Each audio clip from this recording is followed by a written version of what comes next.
इस जगह से खड़े होकर के विश्वविद्यालयों को अभी 2 दिन पहले होम मिनिस्टर इस देश का आकर के एक नजीर देता है।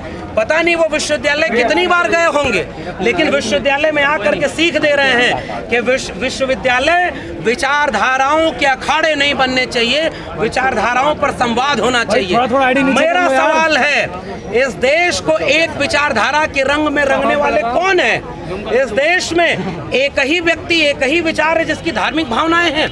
इस देश में क्या एक ही विचार रहेगा? आपसे अलग कोई राय रखता है तो आप उसको विश्वविद्यालय से भी बाहर कर देंगे, तो बाकी जगह पे क्या होगा? विश्वविद्यालय के प्रोफेसर अगर अभिधा लक्षणा व्यंजना में बोलते हैं तो मेरा सवाल है कि न तुम्हें व्यंजना समझ में आ रही है, न लक्षणा समझ में आ रही है, तुम उन्हें सीधे जेल में डाल रहे हो। लखनऊ विश्वविद्यालय के प्रोफेसर रविकांत दलित समाज से आते हैं, उन्होंने बाकायदे किताब का नाम लेकर कोट किया टीवी डिबेट में। ये कौन लोग हैं जिनकी धार्मिक भावनाएं आहत हैं और उनको संरक्षण किसका प्राप्त है कि वो विश्वविद्यालय में घुस करके एक विश्वविद्यालय के प्रोफेसर को गोली मारो और जूता मारो का नारा देंगे और उनके खिलाफ कोई FIR दर्ज नहीं होगी? ये मेरा सवाल है उनसे। प्रोफेसर रविकांत लिखित में शिकायत दिए और उसके बाद 2 दिन बाद उनके ऊपर हमला हुआ। क्या इन विश्वविद्यालयों को आप ऐसा बना देना चाहते हैं? इन विश्वविद्यालयों में प्रोफेसर मारे जाएंगे? अब मेरा सवाल दूसरा है, मैं हिंदी पढ़ाता हूं, मेरा सवाल ये है कि जो लोग कहते हैं कि हिंदू धर्म की धार्मिक भावनाएं आहत हो रही हैं, मैं उनसे पूछता हूं, 14 अप्रैल को इस देश का प्रधानमंत्री डॉक्टर अंबेडकर की मूर्ति पर माला पहनाने जाता है, तो मेरा सवाल है कि डॉक्टर अंबेडकर से तुम्हारी धार्मिक भावना आहत होने लगी क्या? मैं जो कह रहा हूँ, 1940 में डॉक्टर अंबेडकर ने पाकिस्तान और द पार्टीशन ऑफ इंडिया किताब में लिखा कि अगर हिंदू राज हकीकत बनता है तो वो इस देश के लिए सबसे बड़ा अभिशाप होगा। हिंदू कुछ भी कह लें, हिंदू धर्म स्वतंत्रता, समानता व बंधुता विरोधी है और वह लोकतंत्र से मेल नहीं खाता। कल को तुम कहोगे कि डॉक्टर अंबेडकर से हमारी भावना आहत हो गई तो तुम उन्हें बैन कर दोगे। ज्योतिबा फूले की गुलामगिरी, जिसे भारत सरकार और महाराष्ट्र सरकार ने पब्लिश किया है, अब अगर यही हुआ तो हम यहाँ से ये भी घोषणा करते हैं, जो भारत सरकार और राज्य सरकारों ने जितने डॉक्यूमेंट पब्लिश किए हैं, इन्हें विश्वविद्यालयों की 4 दीवारियों पर खड़े होकर के हम उनका पाठ करेंगे और देखते हैं कि किसकी धार्मिक भावना आहत होती है। हमारी धार्मिक भावनाओं की कोई कदर नहीं। इस देश में भगत सिंह घोर नास्तिक व्यक्ति थे। भगत सिंह हिंदुत्व के विरोध में थे। भगत सिंह एक सेकुलर डेमोक्रेटिक कंट्री बनाना चाहते थे।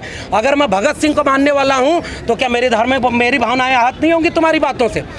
इस देश में हर दिन किसी मस्जिद के सामने जाकर एक धर्म मुसलमानों के खिलाफ तुम मारो काटो के नारे लगा रहे हो, उनकी धार्मिक भावनाएं आहत नहीं हो रही हैं? इस देश में बस्तर बकसवाह के जंगलों में, हसदेव के जंगलों में और यहाँ पर 1 साल पूरा हो गया सिलगेर के जंगलों में, इस देश की सरकारों ने 4 आदिवासियों को गोली मार दिया और संसद में खड़े होकर कहते हैं मिस्टेकन आइडेंटिटी थी, आदिवासी लड़ रहे हैं, पुलिस जुल्म कर रही है, आदिवासियों की कोई धार्मिक भावना नहीं है। इस देश में जितेंद्र मेघवाल की मूंछ रखने पर हत्या हुई, दलितों की कोई धार्मिक भावना नहीं, कोई उनकी भावना ही नहीं है, उनकी जिंदगी की कोई कीमत नहीं है।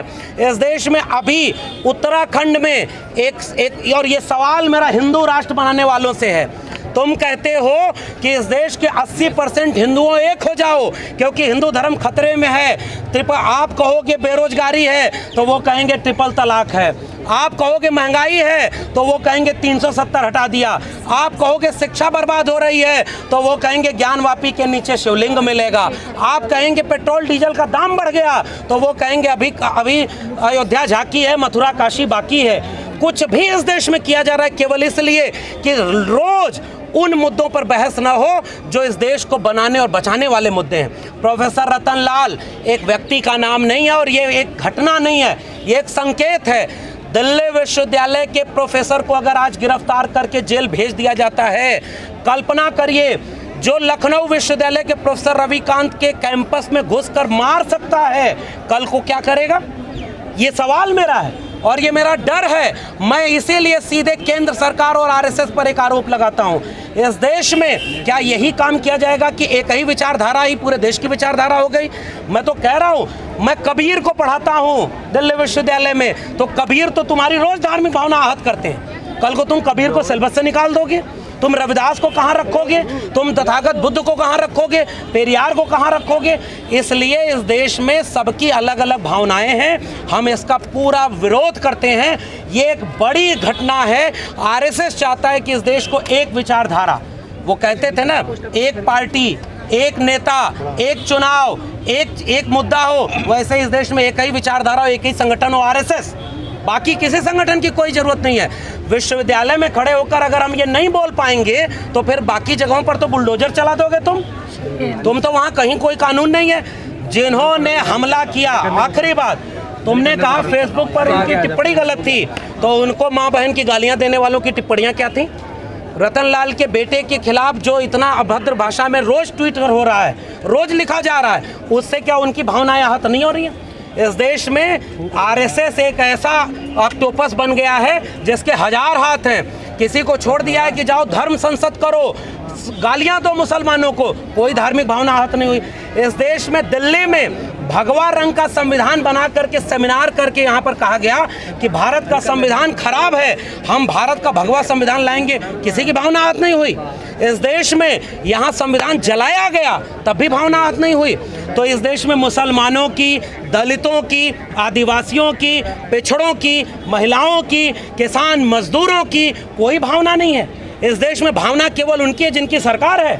और पुलिस, दिल्ली पुलिस इतनी शानदार है, उसको पता है कि उसके आका कौन है। जो तड़ी पार खुद रहा हो उसे पता है कि कैसे जेल में डाला जाता है। रात के अंधेरे में वहाँ जा कर के तुम उनको पकड़ के ले जा रहे हो। घर वालों को कोई कम्युनिकेशन नहीं, पूरी रात पता नहीं कि प्रोफेसर रतनलाल कहाँ हैं। इसलिए मैं ये बात कहने आया हूँ साथियों कि ये एक बहुत बड़ी लड़ाई है। इस मुल्क के आइन को बचाने की लड़ाई है, इस मुल्क की साझा संस्कृति को बचाने की लड़ाई है, इस देश में सामाजिक न्याय को बचाने की ये लड़ाई है। अगर प्रोफेसर रतनलाल को हम नहीं बचा पाए और उनके इस अपमान का बदला नहीं ले पाए, बदला मतलब कॉन्स्टिट्यूशनल टर्मिनोलॉजी में, हम प्रतिरोध दर्ज करेंगे, हम भारत का संविधान लेकर चलेंगे। विश्वविद्यालयों को विचारधारा का अखाड़ा नहीं बनाना है, लेकिन संवाद करना है। इसलिए मैं ये बात कह के जा रहा हूँ, ये सबसे बड़ा पैगाम हमारा है कि हम अब खामोश रहने वाले नहीं हैं, हम खामोश नहीं रहेंगे। इस देश में अगर अभी हम खामोश हो गए तो साथियों याद रखिएगा, बाद में शायद हमें बोलने का मौका ही ना मिले।